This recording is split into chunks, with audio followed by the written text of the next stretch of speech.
Kali ini saya mau perkenalkan dua kata kerja, yaitu yaru dan suru. Ya, yarimas sama shimas deh. Ini dua kata kerja ya, artinya sama. Melakukan bla bla bla bla bla gitu. To conduct gitu ya, to do, nah gitu ya. Kemudian dari segi grup, yarimas itu grup 1 dengan akhiran ri ya.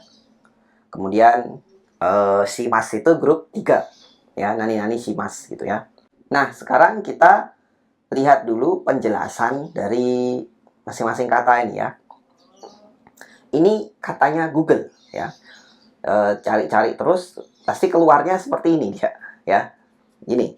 Suru to wa dousa ya ko izenpan o arawasu hanyou teki de formal na kotoba de chūshou teki na gainen ya joutai, kate nado ni mo tsukawaremasu ga, yaru to waより口語的で特定の動作に具体性を持たせたり、主体性が強調されたりする場面で使われ、主に親しい間柄の会話で用いられます。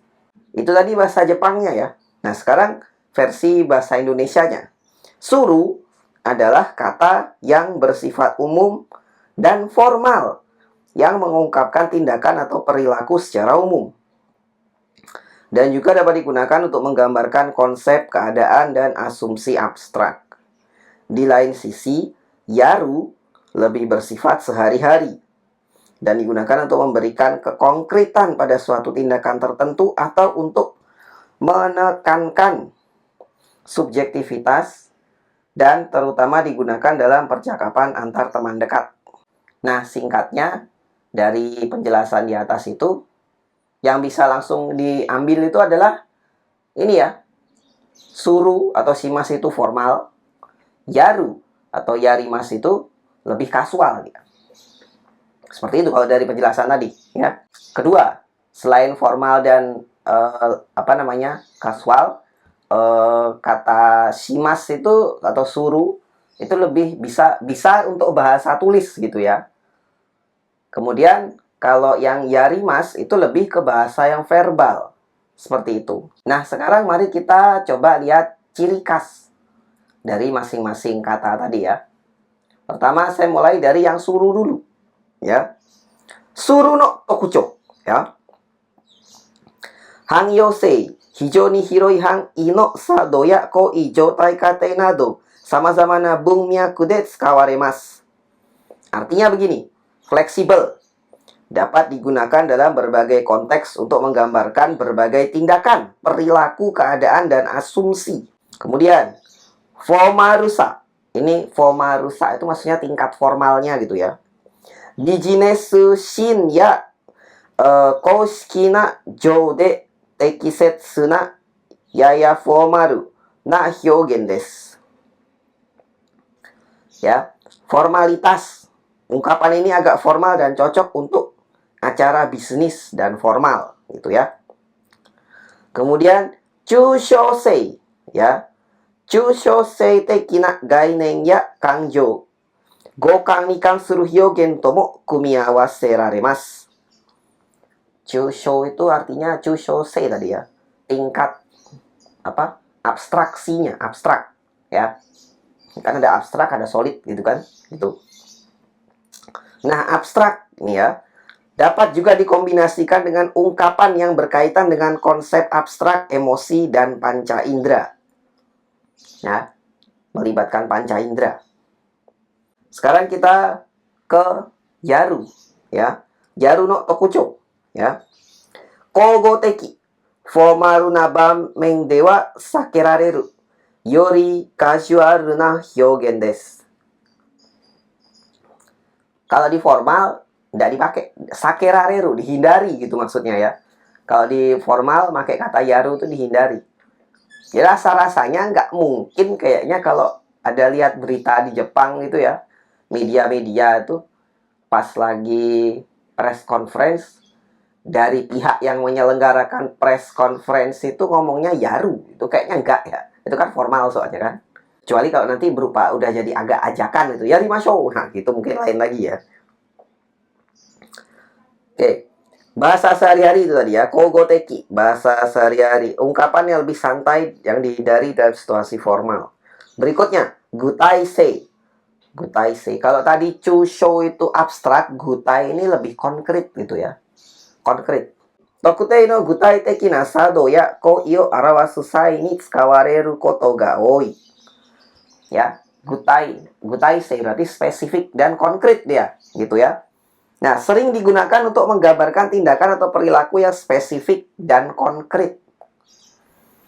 Nah, ini nanti kita akan bahas lagi mengenai konsep konkret dan abstrak, tapi versi dari sudut pandang mereka gitu ya. Yang akhirnya turunannya ke ini, ke output bahasanya ini ya.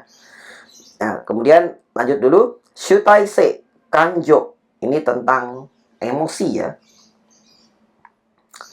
Sado no haikei ni shutaisha no ishi ya kanjo ga tsuyoku fukumareru nuansu ga arimasu. Tindakan tersebut memiliki nuansa kuat dari kehendak dan emosi dari subjek. Ketika pakai kata yaru itu kayak ngelibatin emosi gitu ya. Kehendaknya ada gitu ya. Nuansa kuat kehendak gitu ya.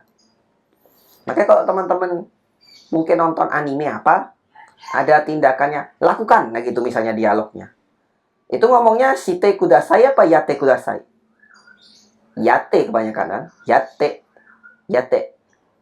Atau yare, itu dalam bentuk mereike ya. Yare, gitu. Lakukan, gitu. Itu konkret, kenapa? Dua orang itu sudah ngerti apa yang harus dilakukan, gitu. Menurut saya pengertian konkretnya begitu, ya. Kemudian berikutnya, kajuaru na bamen. Ini situasi kasual ya. Shitashi hito to no kaiwa de yoku tsukawaremasu. Sering digunakan dalam percakapan dengan teman dekat. Ya, dengan teman dekat gitu ya. Ya, kalau teman kan nyantai aja. Yate ino, boleh ya? Boleh aku iniin. Nah, gitu ya. Nah, mungkin contoh-contohnya ini ya. Shukudayo yaru. Sakao yaru. Nah, ini berarti kalau Shukudayo yaru ini saya yakin pasti pernah dengar omongan tentang Shukudai shimashita ka? Yarimashita ka? Dua-duanya bisa. Yarimashita ka shimashita ka gitu ya. Nah, ini kenapa pakai yaru? Mungkin yang ngomongnya ke teman ini ya. Shukudayo yaru. Ada PR aku loh. Kore kara shukudai yaru kara. Gitu ya. Kemudian apa lagi? Sakao yaru. Nah, ini sama nih. Sakao yaru. Main bola kan. Melakukan main bola. Pakai saka suruh shimasu. Salah nggak? Enggak. Mungkin ngomongnya pas itu ke siapa gitu ya. Ya kalau sama teman ya pakai yaru aja udah bener. Kan gitu. Jadi itu ya.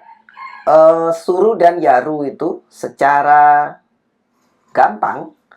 Mungkin ditarik dulu intisarinya adalah dia yang satu suruh atau shimas itu untuk ngomong yang lebih formal, yaru atau yarimas itu ke yang lebih kasualnya.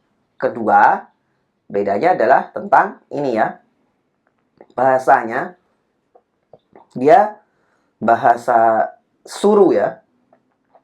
Suruh atau shimas itu karena dia formal bisa untuk ke bahasa tulis. Ya, buka kecuali kutipan gitu ya. Ya kalau kutipan kan mau yang mana aja boleh. Tergantung apa yang benar-benar diucapkan. Nah, kalau yaru itu lebih ke bahasa verbal, bahasa ngomong gitu ya. Nah, tadi ketiga ini yang mungkin menarik untuk dikulik ya. Chusho ya, chusho teki dan gutai teki. Apa?